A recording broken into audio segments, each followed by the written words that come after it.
And so for today, I'm going to answer a question that a lot of people ask. How do we decide when to seek treatment? You see, depression and anxiety is so common. Everybody experiences some depression and anxiety. How do you decide when to do the self work and when to seek professional care? So, I have 5 points that you can consider before deciding. Welcome to Happy and Healthy Mind. If this is the first time you're joining us, my name is Dr. Rozina. I specialize in treatment of stress, anxiety, and depression. Over the last 20 years, I have been serving as medical doctor, specializing in psychiatry, a best-selling author, and a transformative speaker. I believe that a lot of suffering could be prevented by simple mind training. Therefore, I started this program where we share practical tips for your mental fitness so you don't have to suffer unnecessarily. The purpose of this program is educational, and therefore I would recommend to consult your healthcare professional for any treatment advice. Our mission is to bring health and happiness to more than 1 million people. So if you find value, please share, like, and subscribe so more people could live happier and healthier life. So number one is how severe are the problems or symptoms, okay?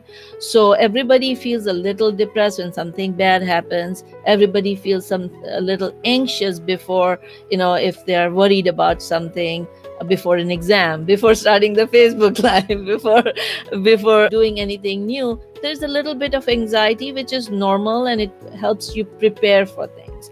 So it depends on how severe the things is. So severity. Then second thing is duration. How long it has been going on. So if you have some depression going on for maybe a day or two, it may not be the depression. But if it is going on for more than 2 weeks, so the duration matters.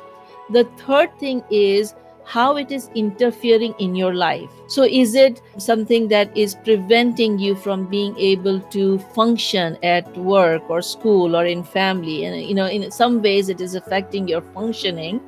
That is the third consideration. The fourth consideration is trigger. Are there things that really trigger your anxiety or depression?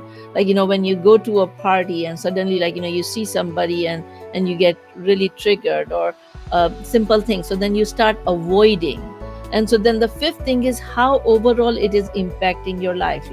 If you're depressed and you don't enjoy going out with your friends, enjoy watching the movies that you used to like, and so your life starts kind of shrinking and the quality of life starts going.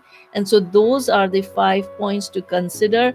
If things are kind of crossing those boundaries, that means the normal depressed and anxiety is now changing into something clinical and you really need to seek help. And the one point that you want to remember is that health and wellness is a continuum. It's not like switch on and off. Okay. So illness and wellness is a continuum. Sometimes you are at the optimum level of wellness and sometimes you are at the severe level of illness, but most of the times you are somewhere in between. So you want to take steps at every stage to be at the optimum level of wellness. If you don't have any symptoms, you want to take steps to prevent things from happening. And work on optimizing your health and happiness. And that has been the goal of HHM, to give you the tools for optimizing your health and happiness.